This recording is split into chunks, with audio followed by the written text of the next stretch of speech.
Coming up in Business Incorporated, IMF says global economic recovery faces growing risks as frustration with inequality is increasing the layer of protectionism. Nigeria's foreign currency reserves rise in the month of March on the back of oil price climb to $40 a barrel.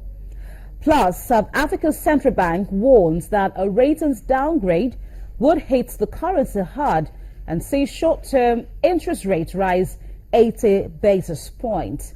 Hello and welcome to the program. Thank you for joining us. I am Bolaji Akinwale. We will begin with the IMF, which says that global economic recovery is facing growing risks and frustration with inequality is increasing the layer of protectionism. And that's according to the IMF Managing Director, Christine Lagarde. According to her, the world economy's outlook has dimmed over the last 6 months, exacerbated by China's slowdown, lower commodity prices, and the risk of financial tightening in many countries. Lagarde's comments on the global economy add to signs that the IMF will downgrade its growth forecasts when it releases its updated World Economic Outlook on April 12th. Finance ministers and central bankers from the fund's 188 member nations will gather later that week in Washington for the IMF spring meeting. Many Asian markets fell on Tuesday as the decline in the oil price appeared to weigh on investor sentiment. In Japan, the benchmark Nikkei 225 closed down 2.4%, the sixth session in a row that the index has fallen. In South Korea, the Kospi index closed down 0.8% at 1,962.74, the lowest close in a month. Oil prices hit a peak of $115 a barrel in June 2014, but have plunged by more than 70% since then because of oversupply and sluggish demand. The oil producers' meeting later this month will take place in the Qatari capital, Doha. It will involve OPEC and non-OPEC members and will discuss freezing supply at January levels to help push the oil price back up. In Hong Kong, the benchmark Hang Seng Index fell 1.6%, while China's Shanghai Composite Index rose 43.54%. Now let's see how the oil price is treating the stocks on the European markets. The WTV channel's TV correspondent Olaf Krieger joins me from the floor of the Frankfurt Stock Exchange. Olaf, welcome to the program. Now, how much impact is the oil price retreat having on stocks, particularly those in the oil and gas sector?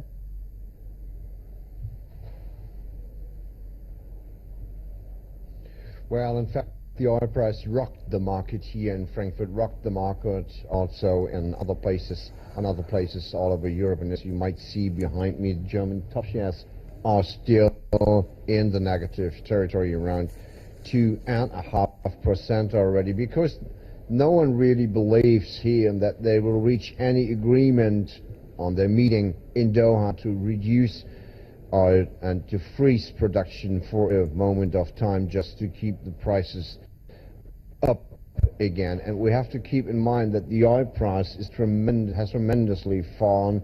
World oil markets have slumped from the levels of about $100 a barrel in mid-2014 due to the overproduction, due to the weak demand because of the gross economic slowdown all over the globe. So this is a big issue still. Now, the Panama Papers leak is making the rounds now. What is the mood of the markets regarding this?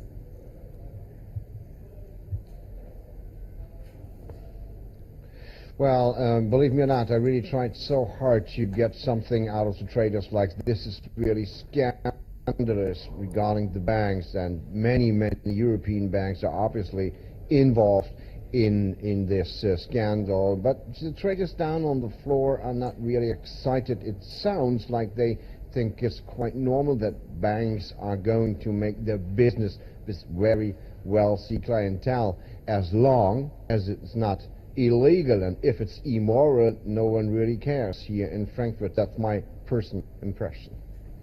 Well, Olaf, what companies are investors eyeing today?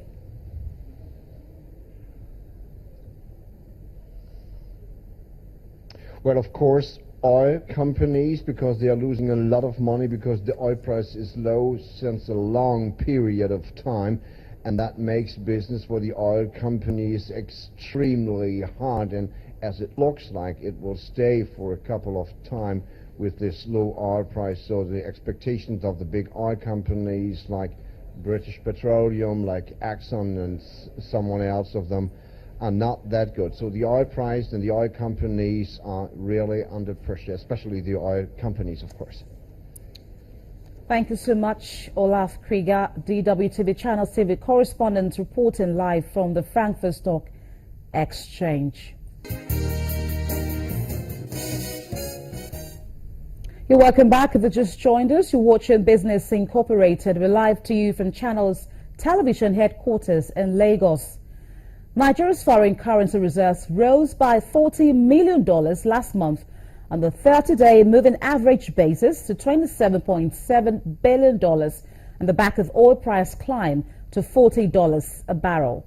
In an analyst report released by the investment bank FBN Quest, the modest increase in the reserves was also attributed to the government's plug-in of leakages in revenue and finances.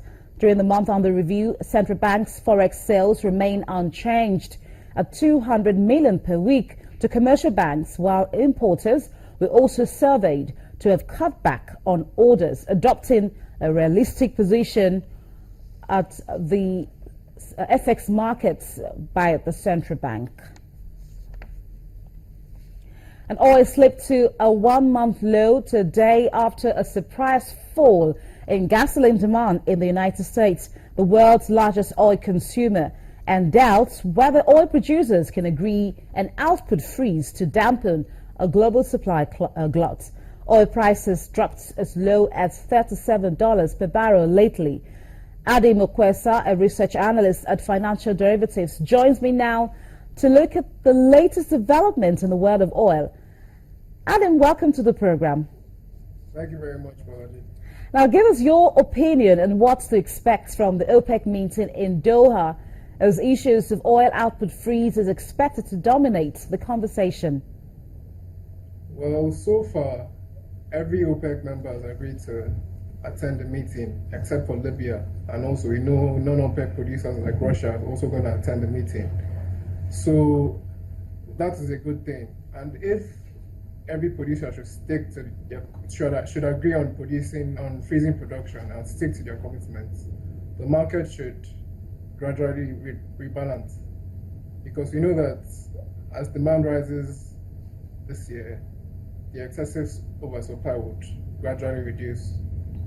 But Saudi Arabia effectively poured cold water on the meeting when the Deputy Crown Prince said that Saudi Arabia will only freeze production if every other member freezes production too. And so the meeting is effectively useless, because you know that Iran are going to increase production. So that's a very negative aspect to it.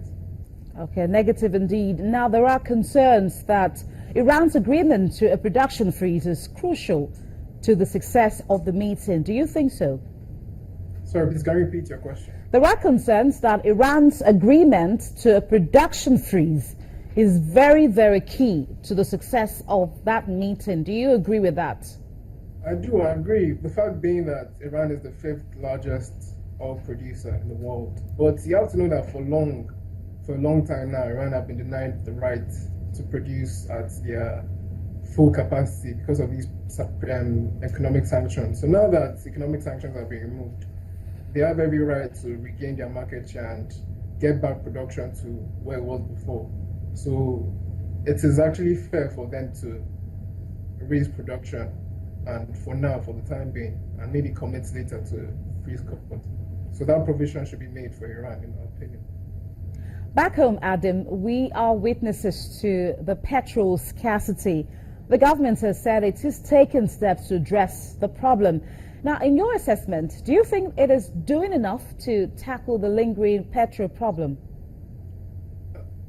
No, it isn't, unfortunately it isn't. The fact that this situation is unique to Nigeria, why is it that other countries, Ghana, Ivory Coast, Senegal, they all produce oil too, but they never suffer like we do?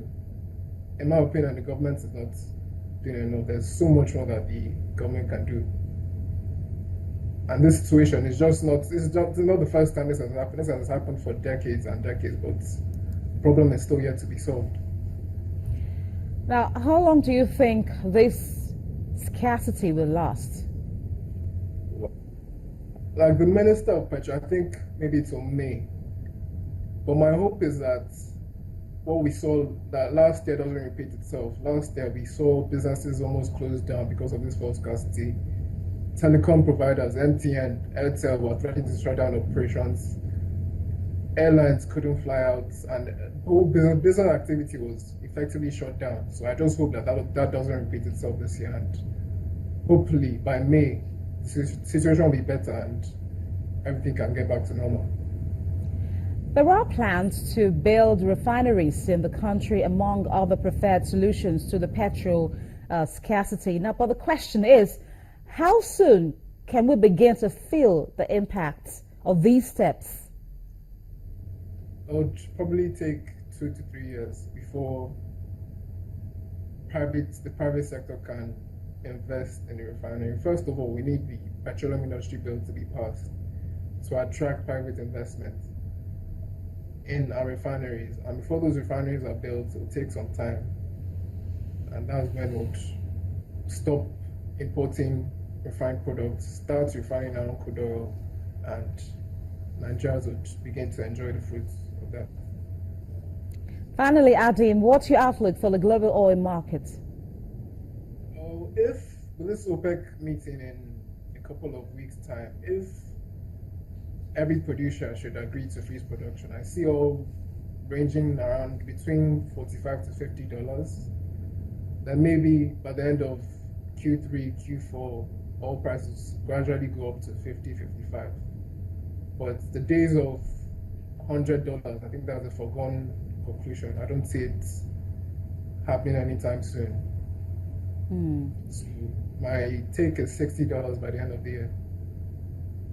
Okay, we'll keep our eyes and see how that will play out. Thank you so much, Adim, for your time. Adim Ekwesa is a research analyst with the Financial Derivatives Company Limited.